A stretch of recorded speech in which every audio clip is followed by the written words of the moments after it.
আজকে আমরা একটা খুব ইন্টারেস্টিং বিষয় নিয়ে কথা বলবো। বাংলাদেশ কেন হঠাৎ করে পুরো বিশ্বের ইনভেস্টরদের নজর এখন বাংলাদেশের দিকে? চলুন এই বিশ্লেষণটাতে আমরা একটু গভীরে গিয়ে দেখি এর পিছনের কৌশলগত সুযোগগুলো আসলে কি। আচ্ছা, বাংলাদেশ নামটা শুনলে প্রথমে কি মাথায় আসে? অবশ্যই গার্মেন্টস, তাই না? কিন্তু গল্পটা কি শুধু ওখানেই শেষ? এর বাইরে আর কি কি আছে যা বাংলাদেশের অর্থনীতিকে এত দ্রুত এগিয়ে নিয়ে যাচ্ছে? চলুন এই প্রশ্নটারই উত্তর খোঁজা যাক। তো চলুন শুরু করা যাক প্রথম পার্ট দিয়ে। এখানে আমরা দেখব যে স্ট্র্যাটেজিক্যালি বাংলাদেশি ইনভেস্ট করাটা কেন এত অ্যাট্রাক্টিভ, মানে এর মূল ভিত্তিগুলো আসলে কি কি। ঠিক কী কারণে বাংলাদেশ সাউথ এশিয়ার এত বড় একটা প্লেয়ার হয়ে উঠছে? দেখুন, এর পেছনে কিন্তু বেশ কয়েকটা সলিড কারণ আছে। প্রথমত, এখানকার ওয়ার্কফোর্স বিশাল। দ্বিতীয়ত, দেশের ভেতরের বাজারটাই কিন্তু এখন অনেক বড় হচ্ছে, মানুষের কেনার ক্ষমতা বাড়ছে। রপ্তানির কথা তো আর নতুন করে বলার কিছু নেই। গার্মেন্টস শিল্পে তো বাংলাদেশ নিজেকে প্রমাণ করেই দিয়েছে। আর লোকেশনটা দেখুন, সাউথ আর সাউথ ইস্ট এশিয়ার ঠিক মাঝখানে। সব মিলিয়ে এখানকার মার্কেট আর সাপ্লাই চেইন পজিশনিং দিন দিন আরও মজবুত হচ্ছে। আচ্ছা, স্ট্র্যাটেজিক কারণগুলো তো বোঝা গেল, কিন্তু কথায় তো আর চিড়ে ভাজে না, তাই না? চলুন এবার একটু ডেটা দেখি। সরাসরি বিদেশি বিনিয়োগ বা এফডিআই এর সংখ্যাগুলো আসলে কি বলছে সেটাই বোঝার চেষ্টা করি। তো লেটেস্ট ডেটা অনুযায়ী, মানে বাংলাদেশ ব্যাংকের হিসাব বলছে ২০২৪ সালের শেষে দেশের টোটাল এফডিআই স্টক ছিল প্রায় $18.3 বিলিয়ন। হ্যাঁ, $18.3 বিলিয়ন। এই সংখ্যাটা কিন্তু দেশের ইনভেস্টমেন্ট সিনারিওর একটা বেশ পরিষ্কার ছবি আমাদের সামনে তুলে ধরে। গত এক দশকের এফটিআই জার্নিটা কিন্তু বেশ ইন্টারেস্টিং। এটাকে আমরা ৩টা ফেজে ভাগ করতে পারি। দেখুন, ২০১৯ সালের আগে ছিল একটা গ্রোথের সময়, যখন ইনভেস্টরদের কনফিডেন্স বাড়ছিল। এরপর আসলো ২০ থেকে ২০-২৪, মানে প্যান্ডেমিক আর গ্লোবাল ইকোনমিক চাপের সময়টা। তখন একটা ধাক্কা লাগে। আর এখন ২০২৫ থেকে আমরা একটা সিলেক্টেড রিকভারি দেখতে পাচ্ছি।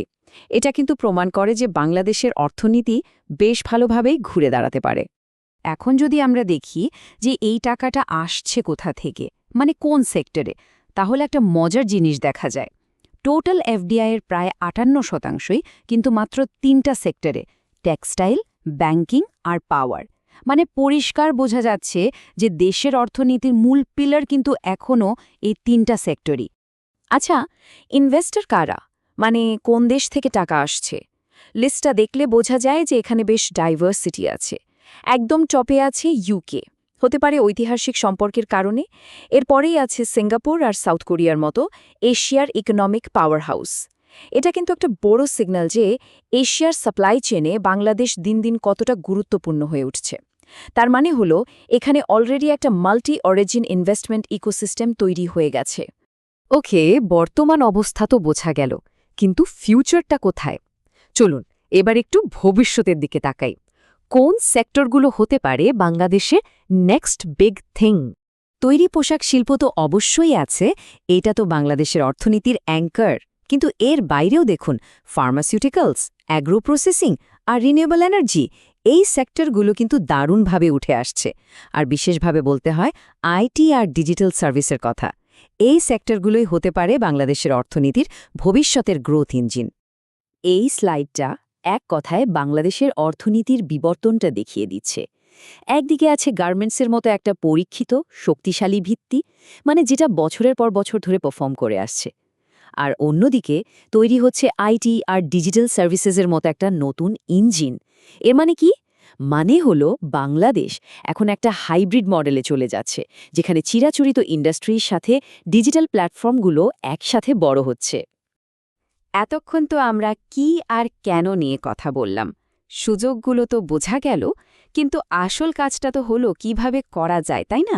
চলুন শেষ অংশে আমরা এই কিভাবে দিকেই ফোকাস করি, মানে ইনভেস্ট করার প্র্যাকটিক্যাল প্লেবুকটা কি হবে। বাংলাদেশে সফলভাবে ইনভেস্ট করতে হলে একটা গোছানো প্ল্যান থাকাটা কিন্তু মাস্ট। এই 7টা স্টেপ ফলো করা খুবই জরুরি। প্রথমে আপনার উদ্দেশ্য কি সেটা একদম পরিষ্কার থাকতে হবে। এরপর মার্কেটটা আসলেই কতটা সম্ভাবনাময় তা যাচাই করতে হবে। ৩ নম্বরে আসে এখানকার নিয়মকানুন বোঝা। তারপর ঠিক করতে হবে কোন ধরনের কোম্পানি আপনি গড়তে চান। পার্টনার খুঁজে বের করাটাও একটা বড় কাজ। আর সব শেষে টাকা পয়সা আর ট্যাক্সের একটা সলিড প্ল্যান আর অপারেশনাল প্রস্তুতি। এই দুটো নিশ্চিত করতে পারলেই কিন্তু সাফল্যের পথে অনেকটাই এগিয়ে যাওয়া যায়। আর ঠিক এই জায়গাতেই একজন ভালো লোকাল পার্টনার বা কনসালটেন্টের গুরুত্ব বোঝা যায়। তাদের কাজ শুধু একটা কোম্পানির রেজিস্ট্রেশন করে দেওয়া না, তারা পুরো প্রসেসটাকে সহজ করে দেয়, কোথায় কি ঝুঁকি আছে তা আগে থেকেই ধরিয়ে দেয়, আর আপনার সময় এবং টাকা দুটোই বাঁচায়। তো সব মিলিয়ে আমরা কি বুঝলাম? চলুন পুরো আলোচনার মূল কথাগুলো একবারে দেখে নিই। মূল বিষয়টা হলো বাংলাদেশ কয়েকটা দারুণ জিনিসের একটা কম্বিনেশন অফার করছে, যা সচরাচর একসাথে পাওয়া যায় না। এখানে আছে বিশাল একটা মার্কেট, প্রোডাকশন কস্ট এখনও তুলনামূলকভাবে কম, আর সাথে আছে বিভিন্ন সেক্টরে গ্রো করার সুযোগ। এই তিনটার মিশ্রণই বাংলাদেশকে আলাদা করে তুলেছে। তার মানে বাংলাদেশে বিনিয়োগ করাটা কোনো হুট করে নেওয়ার সিদ্ধান্ত বা জুয়া খেলার মতো ব্যাপার না। এটা একটা প্রমাণিত অর্থনীতির ওপর ভিত্তি করে নেওয়া একটা স্ট্র্যাটেজিক ডিসিশন। আর সবচেয়ে বড় কথা হলো, এখানে এখনও গ্রো করার অনেক জায়গা বাকি। তাহলে শেষ প্রশ্নটা এটাই, যারা সামনে তাকিয়ে ভবিষ্যতের জন্য বিনিয়োগের কথা ভাবছেন, তাদের জন্য বাংলাদেশ কি আসলেই সঠিক জায়গা?